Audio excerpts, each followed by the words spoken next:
how things can change so quickly in the AFL. It was only 7 years ago, Richmond were the talk of the town and were on their way to winning 3 premierships in 4 seasons and regularly playing in primetime television in front of massive crowds. In round 18 against GWS on a Sunday afternoon, just 19,040 fans came to the MCG. Everyone knows Richmond have been bad in 2024 and are in a new period of the club's history. More importantly, however, is that this new era is evolving out of the most successful era, with many of those premiership tigers now out of the building.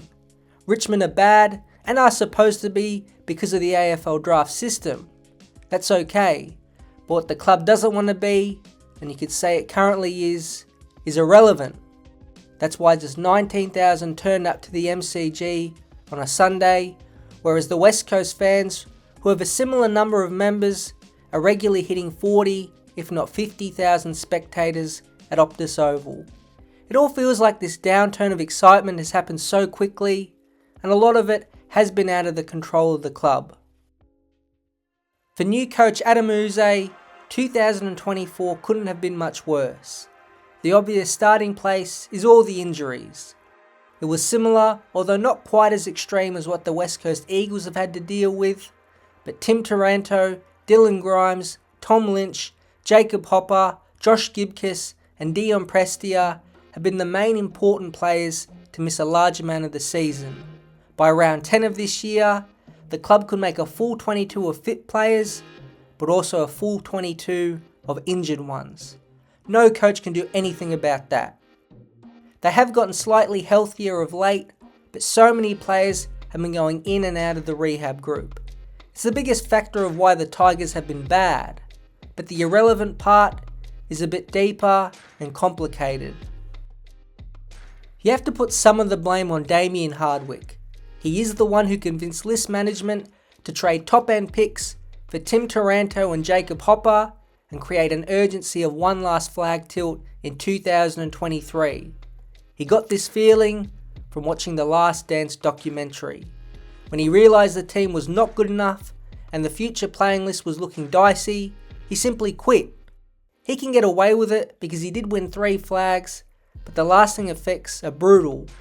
Not only did he join another club with much better younger players to rub in the salt, but left the club with no high picks and Taranto and Hopper in no man's land. Taranto won the best and fairest last year and has been good, while Hopper has barely played because of injury. With Lambert, Edwards, Cochin, Rewalt, Hooley, Griggs and others retired, the Richmond fans don't have the same connection to the current players anymore. Feels like Taranto and Hopper specifically are GWS players wearing a Richmond jumper.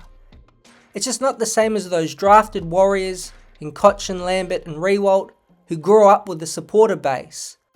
And when senior players like Liam Baker, Shai Bolton and Daniel Rioli are contemplating trade requests, it paints a messy, disconnected picture.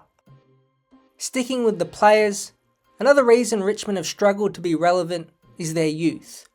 Again, with the Taranto and Hopper trades, as well as previous drafting, there is no good top-end talent. At least West Coast have Harley Reid, North Melbourne have Harry Sheezel, and the Saints have Nasiah Wangani-Malira. Richmond has literally no one. Seth Campbell is a good young half forward, and Tom Brown has a booming kick and can play in defence or can play up forward as he's been doing of late. But the club has no marquee young player or boom draftee to go and watch. It's hard to blame the club because the AFL system is designed to do this. You win a lot, you have worse off picks, and therefore you're supposed to fall where Richmond are. This isn't blaming list management or recruiting, but pointing out why some of the excitement has fallen away. The final point is with their first year head coach. It's too early to say if Yze isn't a good senior AFL coach. There are some interesting things to go over. Moving off Damien Hardwick was going to be a huge challenge for anyone who got the job. But is it fair to say Yze doesn't have the same charisma and at times energy Hardwick has? Yze answers questions and speaks well, but it definitely is a tone or two below the competitive passion Hardwick showed either to the media or in his coach's box. Uze is now mainly on the bench, patting players on the back with a similar expression no matter what happens. Again, this may work well for him, but for Tiger supporters who have become used to the visual emotions of Hardwick, it isn't nearly as thrilling and is a bit boring.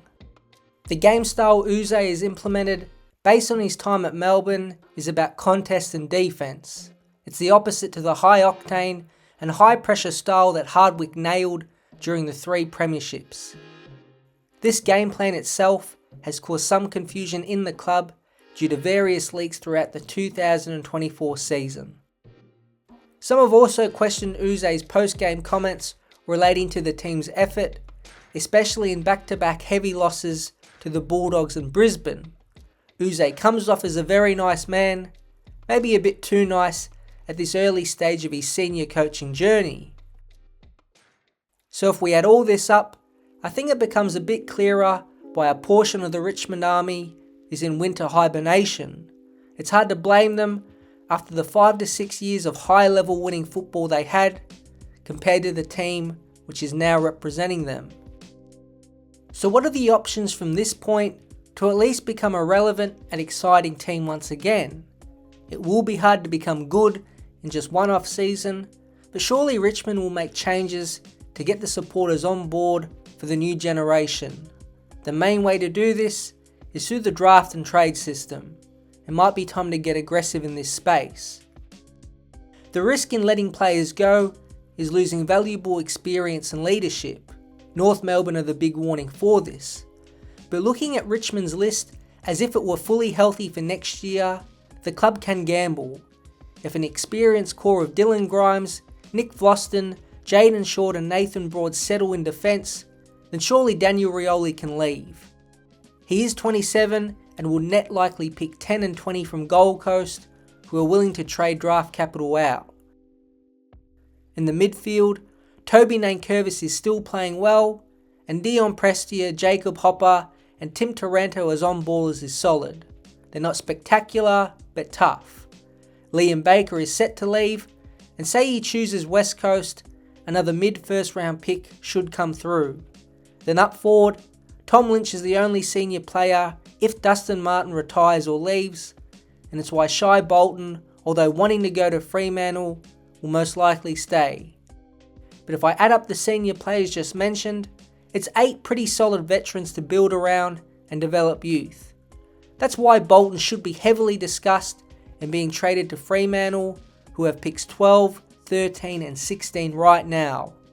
Bolton's value will never be higher, and his 2024 has been average for his standards. If all 3 of Baker, Rioli and Bolton go, Richmond's draft hand for this upcoming draft will be roughly picks 1 and 22, which they have now, picks 10, 12, 16, another mid-first round pick, and pick 20. It's 7 selections within the top 22. If you include their stockpile of later picks, which they will look to trade to clubs who need points for father-son at academy selections, this could increase. It would be a mammoth draft haul that gives so much power to list management who could dictate the draft. All of this would go alongside a good group of veterans if they are fully fit, so it's not like the club will be gutting out anyone above 30. On paper it looks exciting and gives the club a chance to welcome in a few top-end young players while possibly spreading a couple 2024 first round picks into future drafts by trading. But it's easy to understand if they decide to keep Rioli and Bolton. Rioli is their best rebound defender and is a fan favourite, while Bolton is basically their only high-flying, damaging forward half player. But if both already are thinking of leaving, then you do have to question their commitment. Maybe it's for the best to let them go while you can get maximum value for them. Liam Baker is the one who seems just about out. It's an aggressive list strategy, but might be the switch needed to spark everything. It will give the club young players to sell hope to the fans, and give a reason for supporters to march to the MCG in strong numbers.